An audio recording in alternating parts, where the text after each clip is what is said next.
like profits, return on investment. You're looking at profitability and sales, production and productivity. What should our productivity rate be in terms of units, cost per unit efficiency?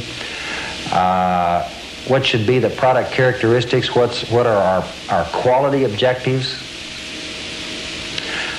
In terms of people in your human resource plan, turnover rates, objectives that have something to do with people. In the financial area, again, you're looking at return on assets, earnings per share. You always want to have some public responsibility objectives. What is it that you want to do in your local community that take on a public responsibility area? Then you've also got to have budget objectives. What are your specific budgets intended to be over a 5-year period of time? Now, so many times, businesses only set financial long-term objectives, and then they think they've got an overall strategic direction. But you've got to think about your production, your marketing, your sales, your human resources. You've got to set targets in all of those other specific areas. Now, what I usually do to get at that is I always start with, well, where should the company or the organization be in the 5th year? Now, what each person has done because of their involvement in the planning process, they subconsciously can remember back at the foundational step stages that, hey, here's the only amount of money we've got. Here's the position that we're in. When I went through the planning process with Liberty Industries, Girard, Ohio, a very successful lumber service company. We went through and we said, based on our financial position, based on conditions in the marketplace, realistically, what are the achievable targets that can be met over a 5-year period of time? Now, if you don't keep that foundation in mind, what we tend to have is what I call a New Year's Eve syndrome. We just say, well, hey, we can be a $1 million company. We can be a $10 million company. We'll take over the marketplace. You set unrealistic expectations for your company and forget it. You don't have a plan. All you've had is a pipe dream. But what we did at Liberty, we took their very fine top management team and we said, here are our specific targets that we want to accomplish over that 5-year time period. Now, the reason that I start with the 5th year is so that you can then back into the 4th, 3rd, 2nd, and 1st. Okay, then you say, well, if there's where we want to be in the 5th year, now let's move back and say, what's reasonable in the 4th year? What's reasonable in the 3rd year? What's reasonable in the 2nd and the 1st? Now you have what I call the accordion effect. Now you're realistically sitting here and saying, well, if that's what we've got to do next year to stay on track for our 5-year plan, maybe we need to reconsider. So you're constantly going back and forth. 5th year, 4th year, 2nd, 1st. Uh-oh, that isn't realistic. We better tone it down. 1st, 2nd, 3rd, 4th, and 5th. By the time you continue to adjust, and that's what we did at Liberty, you finally come up with what's realistic. Now is a good time to introduce the concept of your functional and your support plans. Now, what this means is, now you've got to take and coordinate production, you've got to coordinate marketing, you've got to coordinate finance, you've got to coordinate R&D, you've got to coordinate your human resource plan. All of those plans have to synchronize in with the 5-year plan. So each head of each unit then, let's say that I'm the head of human resources in a particular organization. Once I see the specific 5-year plan, and that's what we're trying to do with the Imperial Corporation of California, is they are developing a very sophisticated 5-year human resource plan based on where Imperial is going over the next few years. Their director of human resources, because he's part of the overall planning process, knows the strategic direction of the financial institution then he can come back with his staff and go through the very same process. What's the purpose and reason for being for the human resource area? He can come back and say, now, what are the environmental factors in the state of California? What's the turnover rate? What's the labor pool like? Are the skills there to run a major financial institution? What are the strengths and weaknesses of our own area? Here you do things like a asset and liability inventory. Here you find out the attitudes of your people. The plan's based on some assumptions. Your human resource plan then has very specific 5-year objectives, just like the overall strategic plan. Now, you're literally doing the same thing in marketing, production, all other areas of the business. What I've seen throughout my business career is a total, complete lack of coordination of these plans. I've seen situations where marketing has said we're going this direction with those products. Nobody ever talks to production. I've had a career as a production executive, and in most cases, production people are left out of the planning process. Then all of a sudden, production finds out that, well, here are the requirements you've got to meet over the next 5 years, and nobody has thought about then the cost of tooling, the cost of equipment. So now all of a sudden, you've got a plan, you've got a market direction, and then what about the financial plan? Do you have the money?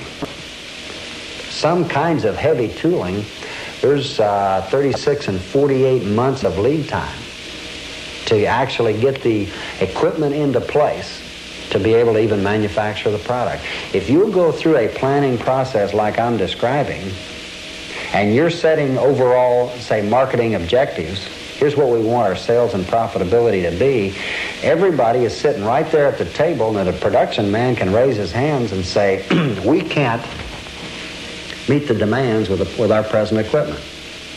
I was in a situation where I was the key manufacturing executive responsible for producing a product, and I did not know that that product had even been developed when we received the first production order. We ended up in one of the biggest fiascos that I've ever been involved in my life, because we could not adapt the new technology onto our equipment. We were 6 months late delivering the product. The customer was unhappy. Everybody was a loser. Now, if I had been in on the planning process, I would have been able to just bring up in the planning meeting that it's not realistic to take this kind of a design and put it on that kind of equipment. I hope we've learned that lesson. I hope we're to the stage now in our planning sophistication that we get everybody involved in the plan before you execute the plan. So again, it's very important now to have each of those areas now begin working on support plans. All right, let's take a look at this whole area of strategy. Now again, you take each of your major objectives. You list that objective across the top of what I call an action page. And you say, here is our specific, measurable objective in the area of sales, say in the 5th year. Then you want to start looking at what strategies do you need to achieve those particular sales objectives. Now, what you do now is you create, you'll notice I'm continually creating another set of task forces. As you, by now you've already dissolved your purpose, environmental analysis, strengths and weaknesses and assumptions task force. Now you've taken the same group of people, added some more people in the organization. This thing's growing over time. Now you're bringing in, let's say you've got 8 key objectives. Now you've got a committee of 6, 7, or 8 people looking at each objective and saying, if that's our objective, then what should we do in the area of pricing? What should our packaging be? What should our channel of distribution be? How should we call on our customers? In other words, each specific team now is gathering information, is talking, discussing, and coordinating. And again, your meeting's going on. If we're on a 1-week retreat, by now we're into about the 4th day. If you've chosen the luncheon or breakfast route, then you might be in your 4th or 5th month. But now you're having a good open discussion. Each person comes back and makes a report. You gather ideas from other people in the room, you go back and reconsider. But what you're doing is developing a strategy and game plan. You're looking at changes in your product mix, changes in your pricing policy, changes in your promotional strategy. Now, what we've learned is that you've got to keep a certain number of new products coming, because the average life of the products that you're selling are not going to last that long. You're looking at what we're calling the planning gap. You've got to have a steady stream of new products, new ideas. The marketplace is not going to stay the same. 5 years from now, 10 years from now, you're not going to be selling exactly the same products you are right now. You've got to be working on what you're going to be selling in what I call the planning gap. All those things have got to be taken into consideration. Now, in that very important area of operational planning, and this is where what I call the old system of MBO really works. Now you set those very specific short-term targets. Here's where you can use PERT, program review technique, those kinds of things.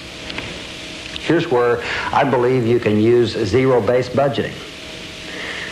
Your whole budgeting process comes in the short-term action stage. Too many organizations are letting the budget, which I think is the tail, wag the dog.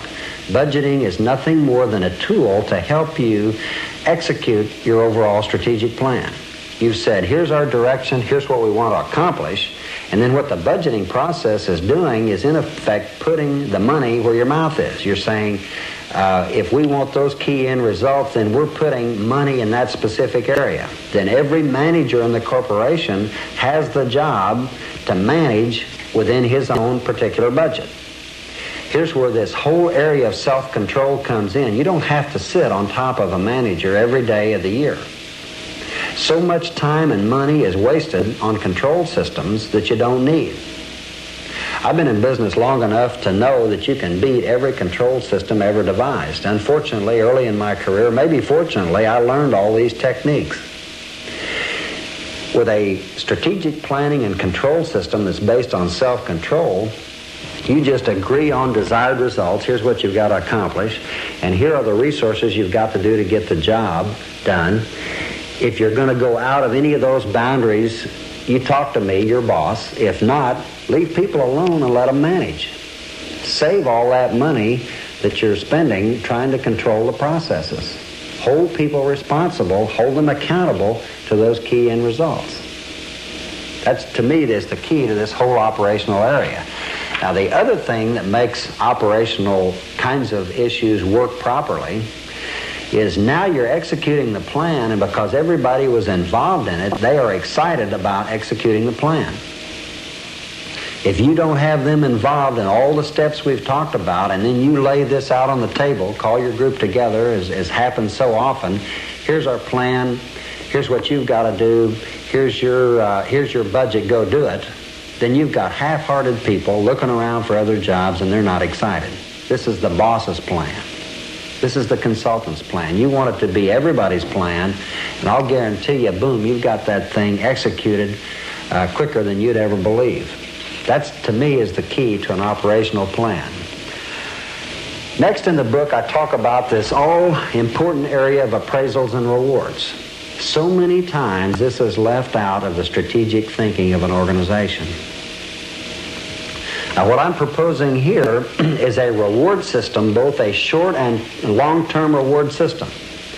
I've got 5 different companies and organizations on a performance appraisal and reward system that's outlined strictly from the book.